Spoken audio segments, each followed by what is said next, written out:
Bien, veamos esto de los anestésicos locales. Claro, ¿a qué se considera un anestésico local? Básicamente a un fármaco que administrado de forma local interrumpe el impulso nervioso. Claro que usualmente lo que más tomamos en cuenta es el bloqueo de los nervios que son sensitivos. Pero estos anestésicos y estos fármacos bloquean en realidad todo tipo de nervio. Solo que hay, digamos, cierta prelación en cuanto a la inhibición. Primero se inhiben los vegetativos, luego se inhiben los sensitivos y al final se inhiben los motores. O sea, en realidad todo, solo que lo llamativo de esto es el bloqueo de los nervios sensitivos y eso, digamos, hace de que se lo utilice de una manera específica, ¿no? Básicamente para evitar el dolor y se pueda realizar algunos procedimientos a nivel local, aunque hoy en día tampoco es tan local como se puede ver en algunos usos que se les da. Claro, es una depresión, sí, del nervio, pero es una depresión reversible, una acción reversible, ¿no? Y básicamente el objetivo es bloquear la percepción del dolor, ¿no? De manera reversible, de tal manera que hay una recuperación completa posteriormente sin daño al nervio. Claro que a pesar de que se dispone hoy en día estos fármacos, pero aún se sigue buscando, haciendo investigación con respecto a otro anestésico que sea el ideal para ser utilizado, ¿no? Que sea una sustancia estéril, soluble en agua, que no sea irritable, el inicio de la acción sea rápida, el efecto sea reversible y permanezca también en el sitio de acción el tiempo necesario, que también tenga una rápida degradación, baja toxicidad sistémica, no produzca reacciones de hipersensibilidad y no produzca daño permanente en la estructura nerviosa. Claro, eso es lo que se quiere, ¿no? Muy bien, en este tipo de fármacos anestésicos que están, digamos, siendo utilizados, básicamente hay dos grupos que se tienen, los tipo amida y los tipo éster. Dentro de los tipo amida está la lidocaína, la más utilizada en todo caso, y tiene varios usos de forma local y de forma tópica. Está la mepivacaína, prilocaína, etidocaína, bupivacaína, para mencionar algunos de estos anestésicos del grupo amida. Del grupo éster está la cocaína, la procaína, la tetracaína, oxibuprocaína, benzocaína, que vendrían a estar en este grupo, ¿no? Son menos utilizados ciertamente. La cocaína, claro, no se utiliza hoy en día, a pesar que hay presentaciones en spray que se aplican y, claro, pero está muy restringido porque no se utiliza la cocaína como tal, sino como clorhidrato de cocaína. Y claro, ahí está la cosa peligrosa. Entonces muy poco se utiliza, ¿no? Y hay otro grupo, o podríamos llamar, hay otros fármacos, sustancias que tienen efecto anestésico local, pero que son de estructura diferente, ¿no? Están, por ejemplo, los de tipo cetona, como la diclomina tópica, que también se usa, ¿no? Pero es muy raro, digamos. Como mencionamos, en su estructura, todos tienen un núcleo aromático, una cadena hidrocarbonada y un grupo amida, o amina, perdón. Ahora bien, pero la unión entre la cadena hidrocarbonada y el núcleo aromático es diferente, siendo el grupo éster o el grupo amida, ¿no? Y eso hace la diferencia, y es marcada la diferencia, inclusive antigénicamente hablando, porque el hecho de conocer que hay dos tipos de anestésicos locales permite de que si por alguna razón hay hipersensibilidad a uno de un determinado grupo, se pueda utilizar el del otro grupo, ¿no? Y de ahí también entonces la necesidad de señalar el por qué la diferencia de estos dos grupos entre los anestésicos. Como mencionamos, acá están los ejemplos de estos grupos respectivamente. Ahora, ciertamente hay una relación entre la estructura y las características del fármaco. Por ejemplo, el grupo aromático es responsable de la liposolubilidad de estos fármacos, ¿no? Si se adiciona de más grupos a este nivel, sobre todo en los carbonos laterales, aumenta la liposolubilidad de los anestésicos. El grupo éster o el grupo amida determina el tipo de degradación o el metabolismo que la forma de metabolismo que van a tener estos fármacos. Las cadenas hidrocarbonadas también influyen en la liposolubilidad. A mayor tamaño, mayor liposolubilidad y también mayor duración del efecto. Y en buena cuenta, entonces, determinan la potencia y la toxicidad que puedan hacer estos fármacos. El grupo amino determina la hidrosolubilidad y la unión a las proteínas plasmáticas. Como mencionamos, las de tipo anestésicos tipo éster hoy en día prácticamente no se utilizan o muy poco, ¿no? Tienen mayor riesgo de provocar alergias. La toxicidad sistémica tiene menor importancia en este grupo. Son menos efectivas en la producción de la anestesia, por ejemplo, intraoral.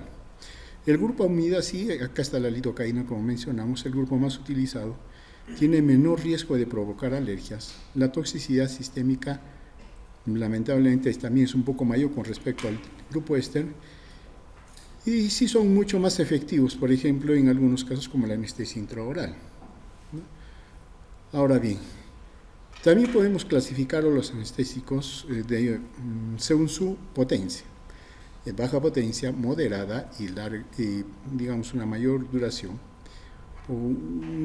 Sí, no hay mucha diferencia con los de la moderada potencia, pero la diferencia básicamente es la duración, que es mucho más larga, ¿no? Son las de baja potencia y corto efecto, en promedio 30 a 60 minutos. Acá está la procaína, la cloroprocaína. Moderada potencia y acción intermedia, de 1 a 2 horas, la lidocaína, mepivacaína, prilocaína. Y los de larga duración y gran potencia, tetracaína, bupivacaína y tirocaína, que vendría, digamos, una forma también de clasificar. Y sí, esto es útil sobre todo para la aplicación, ¿no? El tiempo que uno tiene para poder proceder con con un tratamiento que se tenga que realizar, ¿no?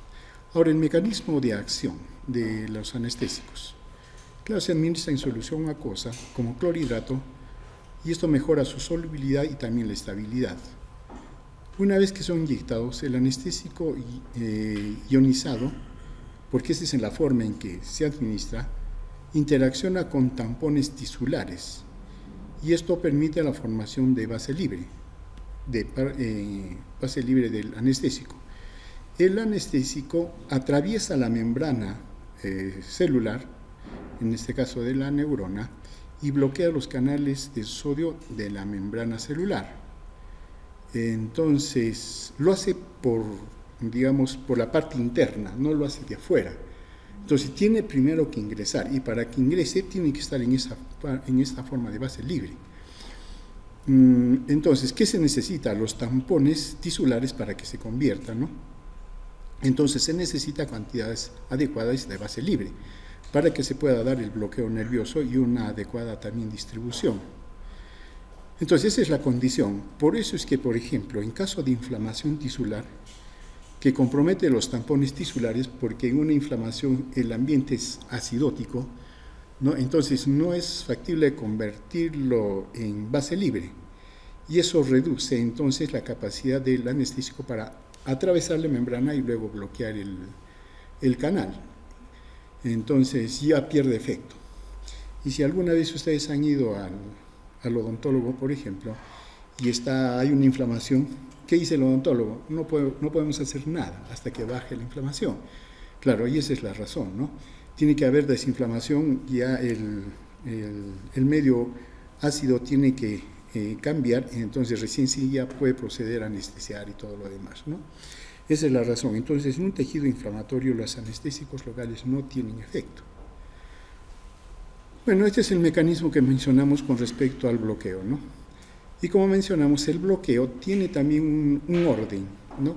Primero se bloquean las fibras neurovegetativas, luego se bloquean las fibras dolorosas, y también en ellas hay cierta, mejor en las sensitivas o en las aferentes hay también orden, ¿no? Hay también la pérdida de sensación primero de las fibras que conducen, sí conducen temperatura, los de la propiocepción, de la presión y el tacto. También, y al final se bloquean las fibras motoras, que son las fibras motoras gruesas, que también así se le llama. Estas son las delgadas, ¿no? Entonces, hay un orden. Y la recuperación de la actividad del nervio también es más bien es en orden inverso.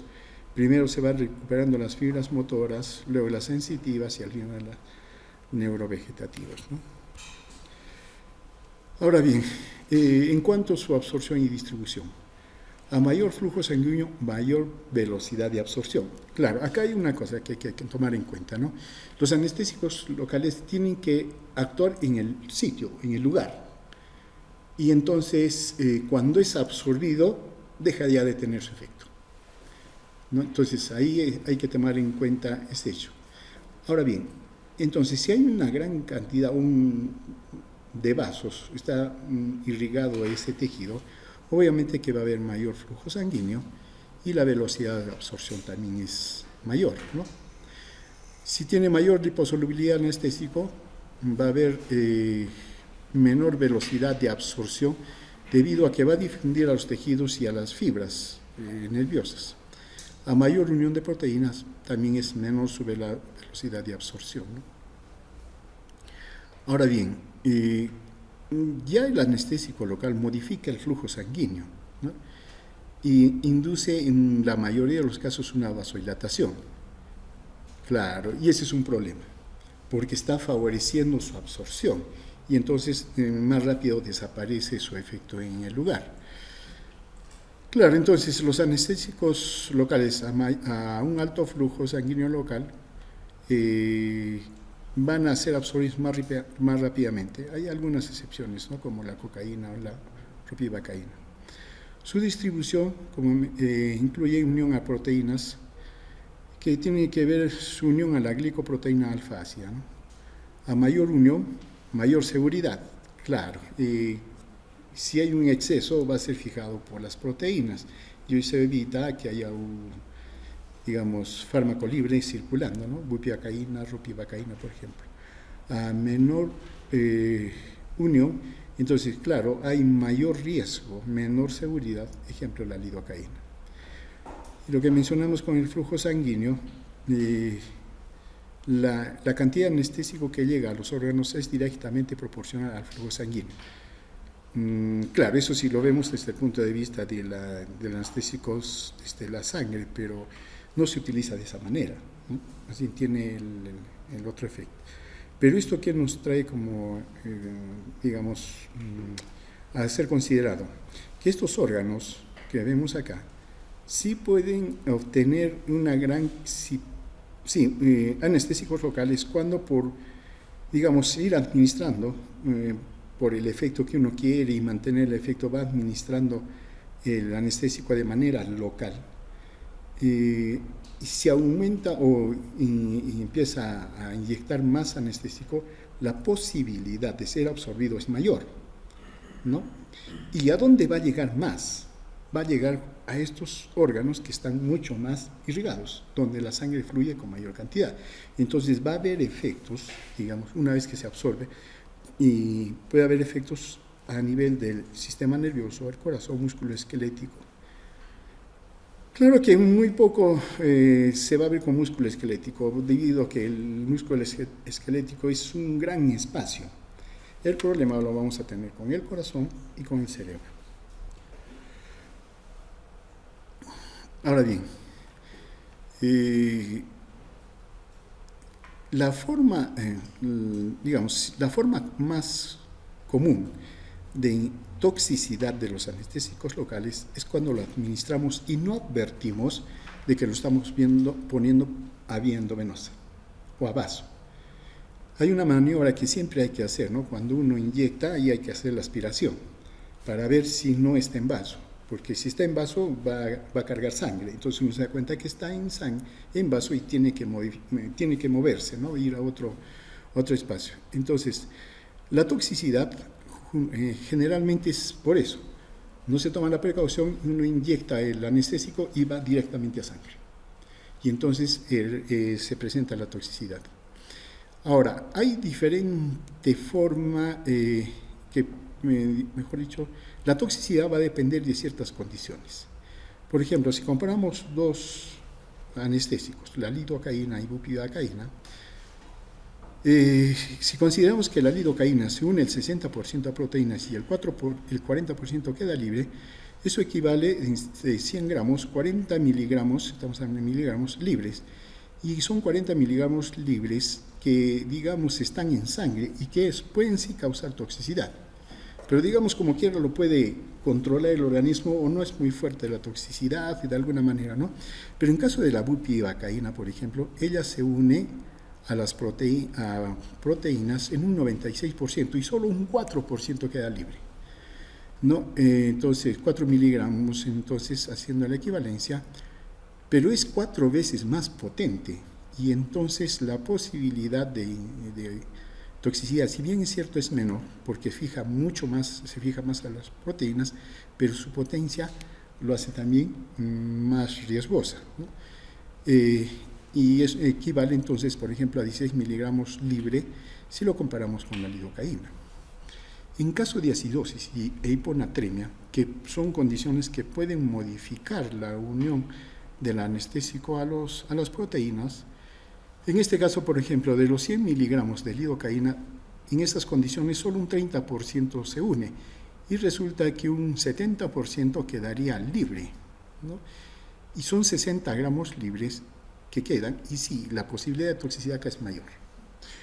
En caso de la bupivacaína, ¿no?, que es mucho más potente, pero tiene mayor unión a la proteína, en estas condiciones sí, va a haber una disminuye la fijación en las proteínas, y aumenta la fracción libre, pero como es 4 veces más potente, resulta entonces mucho más tóxica, ¿no? Entonces, esto, digamos, hay que tomar en cuenta, uno, la afinidad que tienen los anestésicos por las proteínas y las condiciones que pueden hacer de que el anestésico no se una a las proteínas de manera adecuada, ¿no? En cuanto al metabolismo, sí, tiene mucha importancia el metabolismo porque evita o condiciona la toxicidad. Claro, debe haber un equilibrio entre la tasa de absorción del anestésico y la tasa de eliminación. El hecho que se administre por vía, digamos, subcutánea, claro, la absorción debe estar equilibrada con la eliminación. Pero esto se pierde si es que también podemos, por alguna razón, o de manera inadvertida, ponerlo directamente a sangre. Ahí más bien la tasa de eliminación va a ser superada, ¿no? Y la toxicidad también se presenta. Ahora, la tasa de metabolización de los anestésicos locales es variable en cada uno de ellos, ¿no? Y eso también determina su seguridad. Se fijan las proteínas suero y solo la fracción libre es la responsable de la toxicidad. Y también es la parte que sí puede metabolizar más rápidamente, ¿no? Porque la que está fijada es más difícil que la metabolice. Se fija también a tejidos, por ejemplo, pulmón, y eso hay que considerar. Tiene esa predilección o afinidad más por los pulmones, ¿no? También el tejido muscular tiene una anestesia regional intravenosa, por ejemplo, en una extremidad. Los anestésicos locales tipo éster se inactivan e hidrolizan por acción de las esterasas plasmáticas, no colinesterasa plasmática, y no es saturable. O sea, tiene una gran capacidad para metabolizar, mientras que los anestésicos tipo amidas se degradan en el retículo endoplasmático hepático, y esto sí es saturable. Y ese es un problema que presenta la lidocaína, por ejemplo. En el caso de la prilocaína, la hidrólisis lleva, por ejemplo, a esta formación, la ortotoluidina, ¿no? Y esta sustancia puede producir metahemoglobina o metahemoglobinemia, y eso hay que tener muy en cuenta porque esa es otra forma de toxicidad, ¿no? La metabolización de los anestésicos locales se disminuye con los anticonceptivos orales. ¿Quién? Los amidas. No, entonces, si por ahí hay una señorita que está teniendo este método, entonces hay que tomarlo en cuenta, ¿no? Los neonatos tienen un déficit de proteínas plasmáticas que fijan a los anestésicos locales. Entonces, por lo tanto, los neonatos van a liberar, o no van a fijar, ¿no? Y entonces están más propensos a toxicidad. Y también no hay que olvidar que los pulmones captan los anestésicos locales. Dentro de los efectos indeseables, claro, eso se presenta cuando el anestésico local pasa a circulación. A nivel del sistema nervioso central, intranquilidad, temblor, confusión, agitación, a dosis altas, depresión, la prilocaína, lidocaína y, por ejemplo, la cocaína causa euforia. Y es claro, por eso es que prefieren algunos este tipo de presentación, pero está ciertamente muy restringido. Esto por bloqueo de las monaminas, ¿no? Pueden causar también depresión respiratoria. A nivel cardiovascular, deprimen al miocardio e inducen vasodilatación, y aquí sí podemos tener problemas, ¿no? Hay trastornos visuales, fasciculaciones, ¿no? La intoxicación grave llega a convulsiones y hasta el coma. Mencionamos esto más o menos señalando las reacciones adversas más frecuentes, ¿no? A nivel del sistema nervioso central, a nivel del sistema cardiovascular, sí puede dar lugar, y de hecho retrasan la conducción miocárdica, por ejemplo, causa hipotensión, bradicardia a un paro cardíaco, ¿no?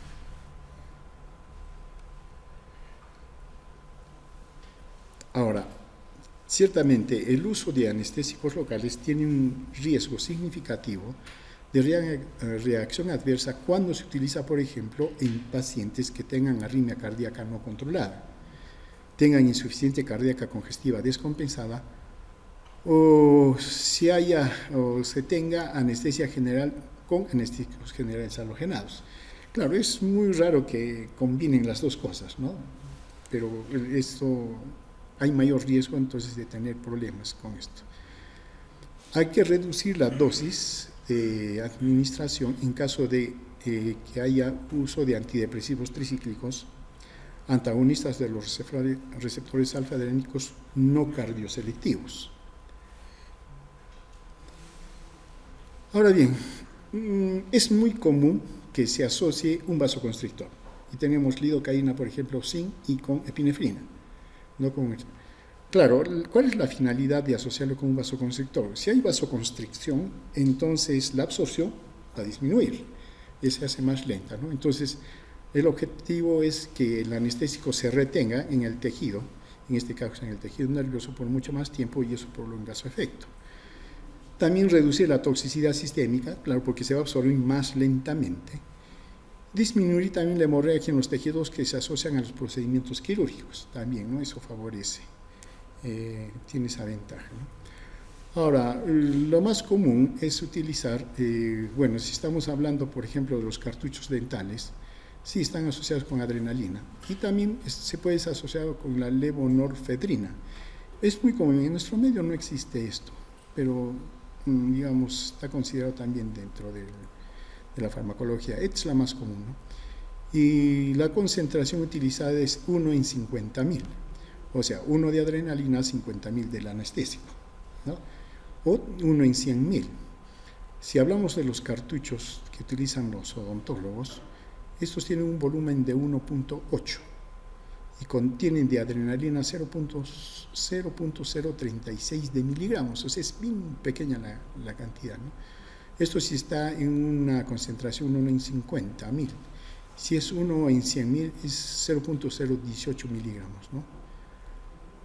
Ahora bien, la dosis máxima por visita odontológica, o sea que el odontólogo puede administrar un anestésico con vasoconstrictor, equivale a 0.2 miligramos de adrenalina.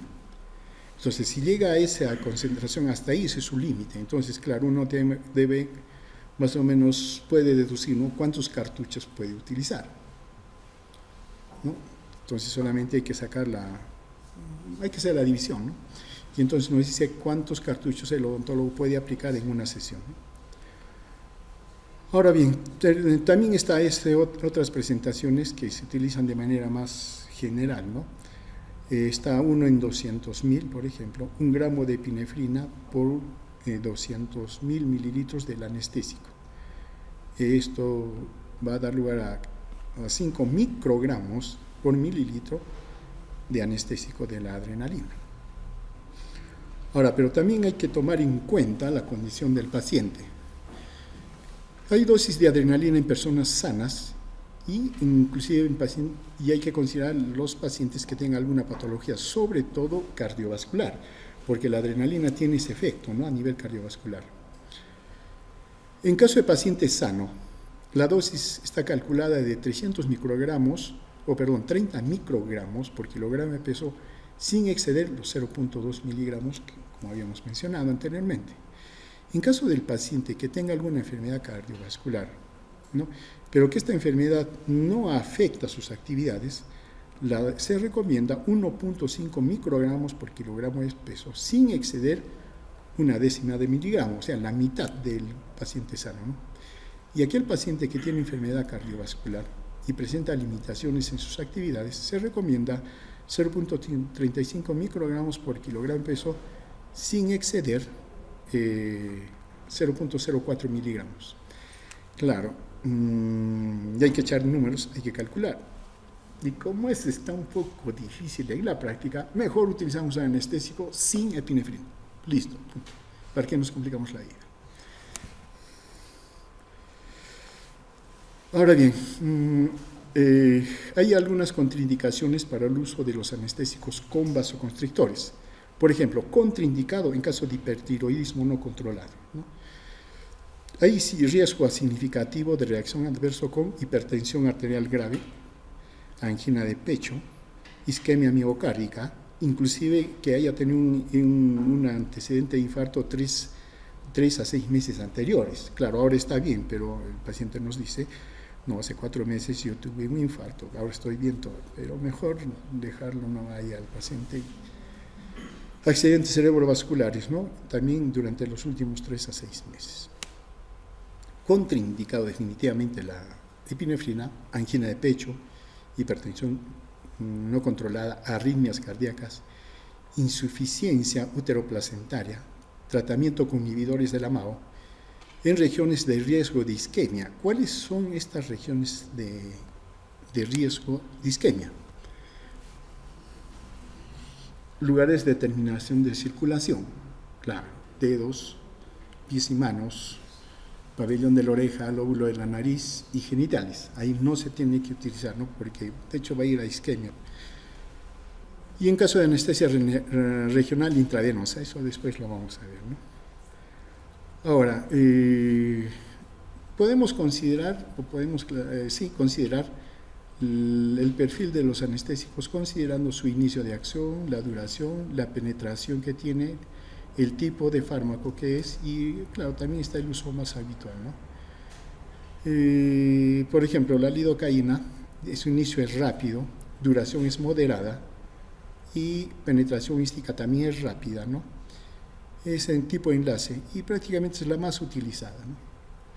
Ahora, si es que quisiéramos alternativas del mismo grupo, ¿a quién buscamos? Otro que tenga enlace amida.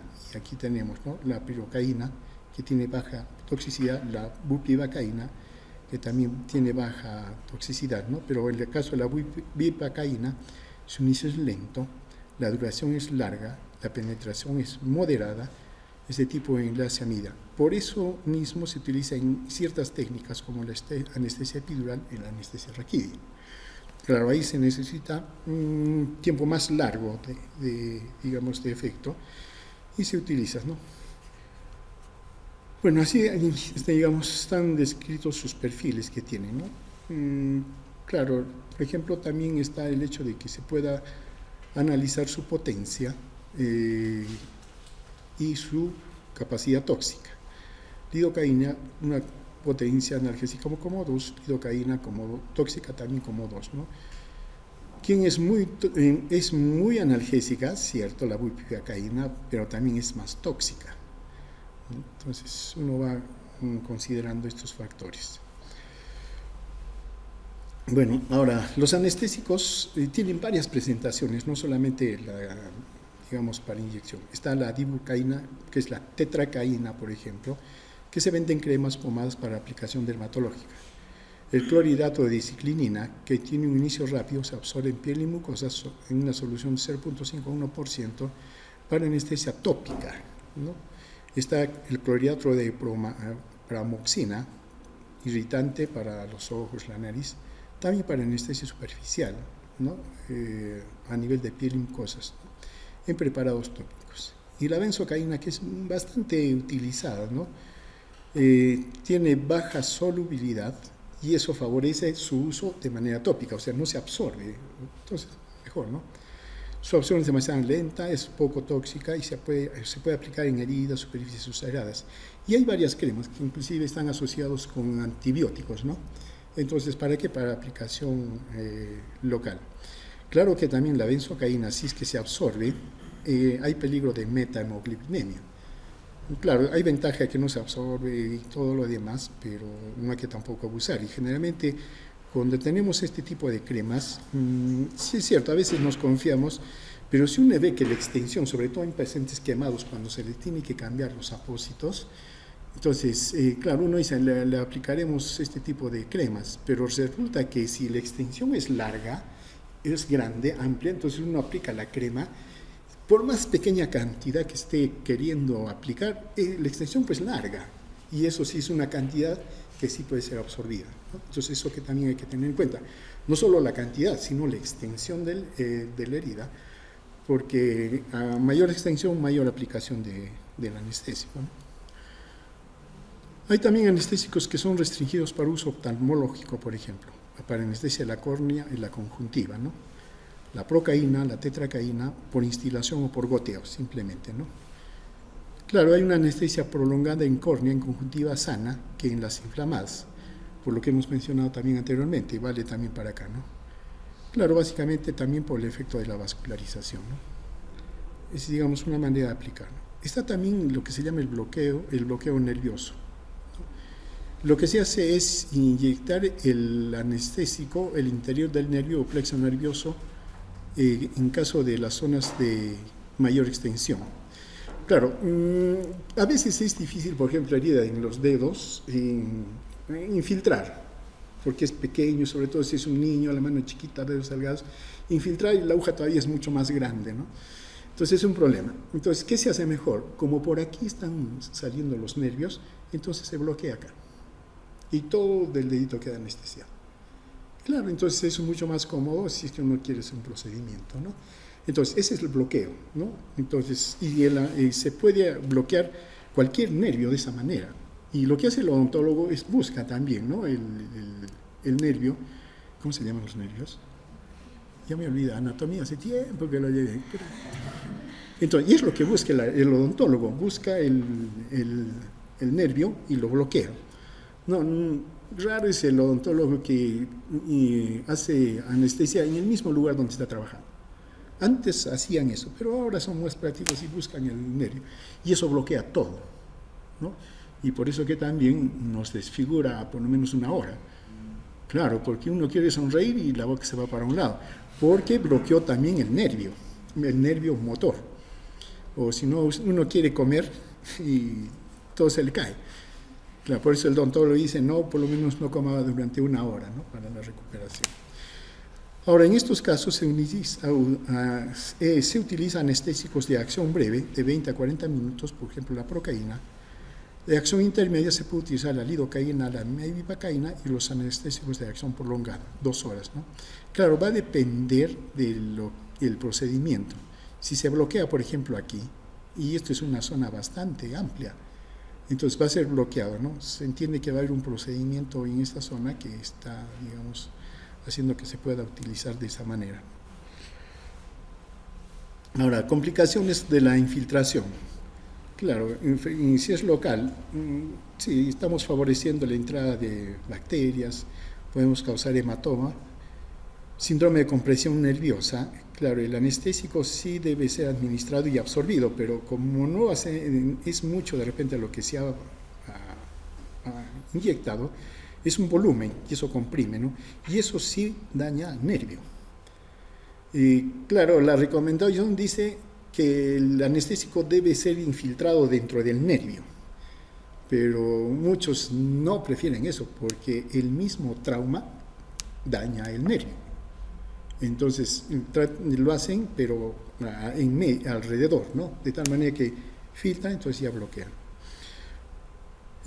Puede haber inyección intravascular, como mencionamos, arrancamiento, ruptura tendinosa, cuando no advertimos bien en qué lugar estamos, ¿no? Y ya pues agarramos al tendón.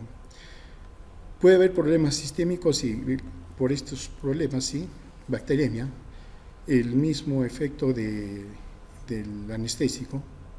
Sí, no se documenta mucho esto, pero resulta de que después de la hipersensibilidad a las penicilinas, que es, digamos, los fármacos que más producen, el segundo habían sido los anestésicos locales. Ya, solo que no se documenta, no hay nada, pero sí hay algunas estadísticas, bueno, sobre todo las estadísticas americanas, porque son los que son más estrictos, sí señalan eso, ¿no? Que el segundo grupo de fármacos que hacen hipersensibilidad resultan siendo los anestésicos locales. En nuestro medio habría que ver, ¿no? Puede haber un síndrome de Cushing. La pregunta sería, ¿por qué habría un síndrome de Cushing? Crisis suprarrenal. Acá miren, está comprometido los corticoides. Habría que ver por qué, ¿no? Cataratas subcapsulares, digamos, en caso de la aplicación tópica a nivel del ojo, ¿no? Puede haber anestesia regional, sí, ¿no? A diferencia de la anestesia general, la anestesia regional únicamente bloquea la conducción nerviosa desde el área que ha sido programada y generalmente es el área quirúrgica, ¿no? Y esto se consigue utilizando los anestésicos locales, ¿no? Ahora bien, claro, colocando el anestésico en la proximidad de la médula espinal, en realidad centra la médula espinal, ¿no? O troncos nerviosos periféricos bloqueo, ¿no? Sí se induce una excelente analgesia y relajación muscular en el área quirúrgica. Por ejemplo, la cirugía de vías biliares, cálculos, todo eso, se hace con anestesia regional y el paciente está despierto, ¿no? Y está mirando en la pantalla todavía, porque ahora le ponen la pantallita y está mirando lo que están haciendo, ¿no? Y a veces, bueno, y al final, para que no haya mucho problema, le inducen una anestesia, más que anestesia, le inducen sueño y lo mandan a descansar, ¿no? Pero sí, y está despierto, está mirando, ¿no?, el procedimiento. Todo depende del nivel en el cual se aplica en la espina, en la médula, el anestésico, ¿no? Está la anestesia regional o intravenosa, que es otra forma conocida también como el bloqueo de Bier. Eso más bien lo que se hace es colocar el anestésico en vaso. Claro, se tiene que hacer más bien en arteria. Claro, si yo quiero anestesiar todo el miembro superior, digamos, entonces agarro, ¿qué?, la arteria, y se inyecta el anestésico y la arteria va a encargarse de que vaya el anestésico a todo el tejido, a todo el brazo, entonces se bloquea. Y para eso más bien se coloca un manguito y se aprieta aquí, ¿no? Para que, digamos, si no iría y sale rápido, ¿no? Entonces se bloquea. Entonces se aplica un torniquete y más o menos tiene una duración máxima de 2 horas, inclusive es mucho, 1 hora, ¿no? Es el tiempo que se estima. Y en esa hora se tiene que hacer el procedimiento. No puede quedarse 2 horas, es mucho todavía, porque ¿qué? Ya tenemos isquemia, ¿no? Porque se está bloqueando la irrigación, ¿no? Se utiliza lidocaína en 40 a 50 mililitros, ¿no? En menor cantidad en caso de los niños. Y con respecto a la anestesia raquídea, claro, hay 2 tipos de anestesia que a este nivel podemos considerar. La anestesia raquídea propiamente, y se administra por debajo de L2, L3. en el cono medular. Claro, hay un espacio ahí, esa es la anestesia raquídea. Entonces se ingresa, se atraviesa la dura madre y se llega hasta allí, ¿no? Ahora bien, sí puede haber una difusión en sentido cefálico, ¿no? Eso depende de la densidad del anestésico. Antes se utilizaba esto mucho, ¿no? Si era hipovárico e hiperbárico. Digamos, el paciente, si lo ponemos de pie, el anestésico local hiperbárico es más denso y por lo tanto se coloca a un nivel de la columna, en el cono medular, y el anestésico baja. Y entonces va a anestesiar la parte baja. Pero si colocamos aquí a este nivel un anestésico que es menos denso, que es hipovárico, más bien va a subir. Y el nivel de anestesia también va a subir, ¿no? Claro. Pero hoy en día ya casi no se hace esto. ¿Por qué? Porque está la anestesia epidural, ¿no? Entonces, lo que se hace en la anestesia epidural es más bien sí elegir el nivel. Y se coloca el anestésico en el espacio epidural entre el ligamento amarillo, periostro y la dura madre. O sea, no se ingresa adentro, sino se queda afuera, en ese espacio, y ya el anestésico difunde y bloquea. Y sí, uno puede bloquear cualquier nivel de altura, ¿no? Entonces, ya eso de hipovárico, hiperbárico fue en un tiempo, ¿no? Ahora, hoy día, la anestesia epidural, digamos, es mucho más exacta y mucho mejor, ¿no? Listo. Muy bien, con eso terminamos con los anestésicos locales. ¿Listo? Muy bien.